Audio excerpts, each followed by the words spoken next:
Senhores telespectadores, novamente aqui estamos na TV Galega, na nossa mesa de bar, trazendo um blumenauense para contar a respeito de sua vida e sua atividade.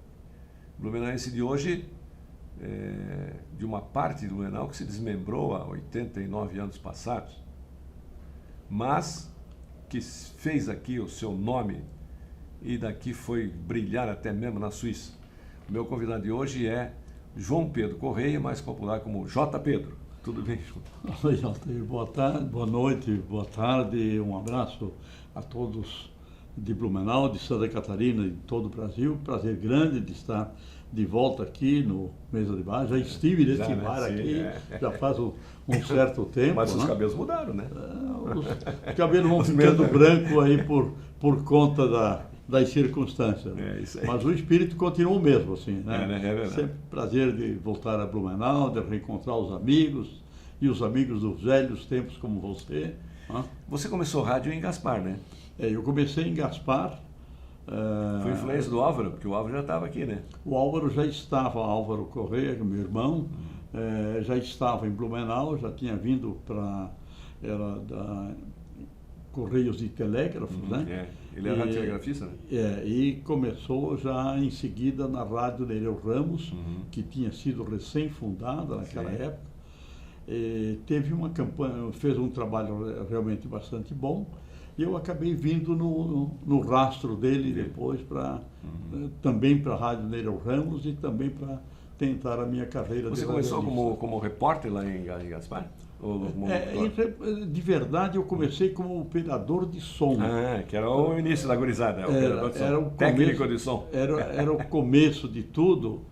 E foi legal, porque eu pude sentir o ambiente de rádio. Era normal, o guri começava e ficava olhando ali o locutor falar, começava a dar vontade de falar lá também, né? Prestava atenção. E eu, obviamente, que devia ter alguma aptidão assim, para português, gostava de escrever, e aí comecei a ajudar na produção de um programa às 15 para as 7 da manhã, e aí a pessoa viu, o colega viu, disse, mas em vez de só escrever, por que você não apresenta também? E eu não me sentia realmente locutor, não tinha pensado nisso, disse, mas se você está achando que eu posso, então eu vamos lá. E aí comecei, aí já me meti no esporte, já me meti no escrever o jornal falado e... Foi em frente. Quem era o teu gerente lá? O primeiro gerente era uma senhorita de Gaspar conhecida, Nadir Venus, que era um nome bastante conhecido. Trabalhou muito aqui no Jornal Nação? Isso. Nadir. Aí depois veio o Nelson Rosenbrock, aí depois teve outras pessoas que também tiveram lá no comando da rádio. E foi uma coisa muito importante para o meu aprendizado, para entender essa mecânica da rádio, essa coisa fascinante ao mesmo tempo que é o rádio, né? Porque você poder se comunicar com todo o interior, com todo o território. Ali não tinha ainda televisão, né? O rádio era o rádio veículo. Era campeão, exatamente. Nós estamos falando do início dos anos 60. Jornal tem uma meia dúzia que lia, mas rádio todo mundo ouvia. Com certeza. Porque inclusive quem lia o jornal. Na verdade, o jornal não tinha circulação, tinha uma circulação local no município onde ele era produzido. Enquanto que o rádio tinha essa grande chance. Quer dizer, e o rádio cumpria uma função social interessante, né? Muito provavelmente, pelo menos o pessoal mais jovem de hoje não vai ter ideia, mas naquele tempo era capaz de você ouvir num programa das 9 horas da manhã, dizer assim, atenção senhor Altair Pimpão, lá no bairro do Belchor Alto, o seu Amadeu avisa que não vai poder chegar. Quando eu estava no norte do Paraná, teve um tal de Inhoxumbim, que fazia um programa sertanejo lá de madrugada, assim, bem cedinho também. Aí um dia ele resolveu pedindo para ele dar um recado lá, que morreu lá uma moça, né? Aí ele bolou a maneira dele dar a notícia. Ele disse, olha, a vocês aí na Água do Sabão, seu Zé da Silva e Dona Mariana, vocês corram aqui para Ibiporã, né? Porque a filha de vocês já está fedendo no hospital. Aí botaram chumbinho na rua da rádio. Olha, houve um protesto tão grande da população que teve que readmitir o Inhoxumbinho. Porque ele se identificava bem com a sociedade, e esse era um serviço que o rádio poderia e se prestava bem. Porque o programa dele era na brincadeira, ele achou que não podia ser uma coisa séria, assim, né? Vocês venham aqui para o hospital porque a filha de vocês faleceu e tal. Não, a minha coisa já está fedendo aqui. Mas o rádio realmente tinha, e ainda tem hoje um papel importante, só que, claro, um papel muitíssimo importante em função do próprio desenvolvimento das tecnologias de comunicação, né? A internet foi uma coisa revolucionária. E o celular realmente que... A única coisa ruim da internet, que eu acho, João Pedro, é que deu voz ao idiota também, né? Mas o idiota bota a bobagem dele ali, aquilo... é outro negócio. Mas tem direito, né? Tem o direito e não é isso. E se ele ponta e continua, é porque tem quem o segue. É verdade. Certo? Quer dizer, então, aí você vai discutir que vermelho é melhor do que azul. Eu acho que você tem que admitir. E aí a opção que você tem, essa grande vantagem, muda de canal. Agora, eu me lembro que quando você veio para Blumenau, quando eu vi, eu disse, pô, esse guri aí vai longe. Porque você era um repórter assim daqueles crente, né? Andar com aquele geloso na mão o dia inteiro. Me lembro que um dia o Metropol estava voltando da excursão pela Lopes, que foi a primeira e única de um time de Santa Catarina, né? Foi. Você foi para Itajaí, ficou sentadinho lá no aeroporto até de madrugada, sei lá que horas que eles apareceram, que o avião desceu lá, para você entrevistar o jogador do Metropol. Isso era uma coisa... E o Dito Freitas, que era o dono do time. Isso era uma coisa que, na verdade, no rádio não era muito comum, porque o rádio vivia muito de leitura de jornal, certo? O noticiário era muito baseado em jornal, de maneira que o que acontecesse depois das 6, 7 da noite, tinha só para depois de manhã, certo? Mesmo no rádio, que teoricamente poderia comentar no dia seguinte. Então, esperar uma delegação de futebol, como foi realmente o caso do Metropol, chegou, me lembro, era 1h30 da manhã, isso não era horário de repórter estar esperando ninguém, quer dizer, dentro do conceito de radiojornalismo daquela época. E meio-dia no grande jornal do ar, da Rádio Nereu Ramos, já estava a tua entrevista com os caras. Sim. E aquilo realmente surpreendeu. Mas eu acho que isso se devia muito também ao espírito pioneiro, batalhador do antigo dono da rádio, Rádio Nereu Ramos, que era o Lazinho. E o Lazinho, eu estranhei muito quando vim para cá, né? Porque eu vim logo no início também, quando abriu a rádio. Sim, claro. Mas aí ia dar uma notícia de edição extraordinária, tocava o disco inteirinho do Souza, aliás, Marcha de Souza, do começo ao fim, para 15 minutos, e pô, tocaram uns Lazinho.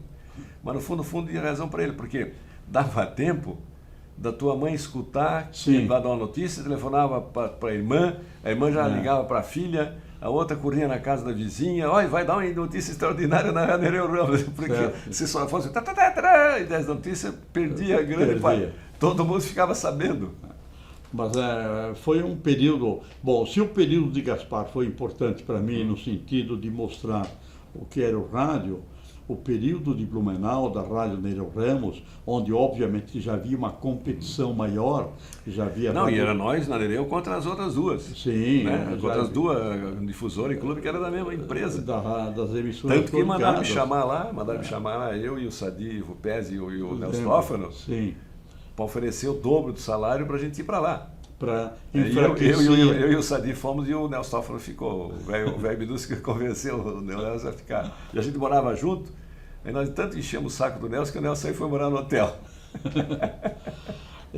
Realmente, o rádio dessa época teve um papel muito importante. Se eu dei há pouco o exemplo do avisar o cara lá do interior, lá da plantação de batata ou de arroz, que não tinha acesso a meios de comunicação, na época de 60, já de 60 para 70, o papel do rádio já tinha se multiplicado várias vezes. As enchentes de Blumenau dos anos 60 foram realmente determinantes para mostrar a importância do rádio dentro do contexto da sociedade catarinense. Salvaram vidas.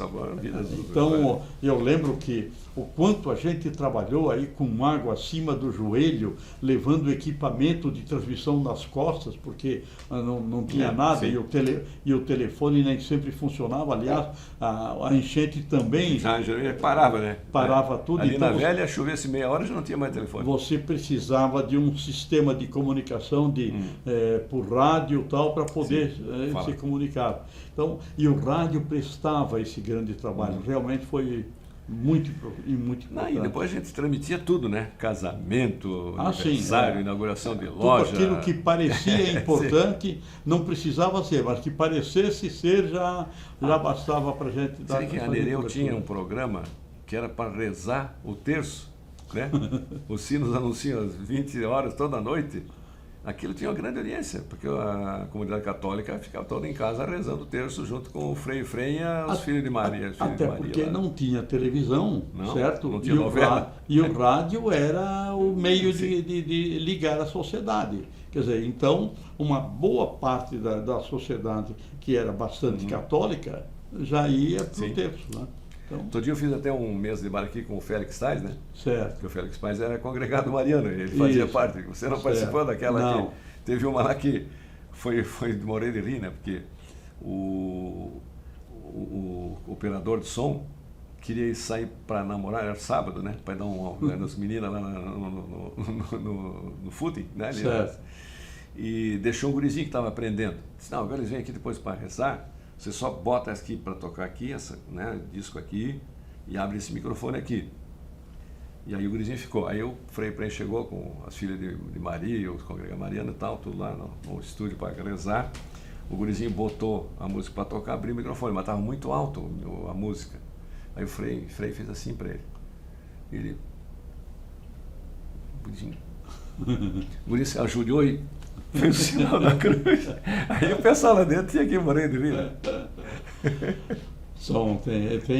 As histórias do rádio são realmente maravilhosas. Tem alguns livros sobre isso, de histórias de rádio que são realmente estupendos. Não sei, tivemos acho que você tem um livro também, que teve aqui, trabalhou aqui conosco também, que veio do Rio do Sul até da Mirador, era lá de Curitiba, acho que ele faleceu já. Adolfo Naut? Não era o Naut, não, era o Naut era daqui mesmo, né?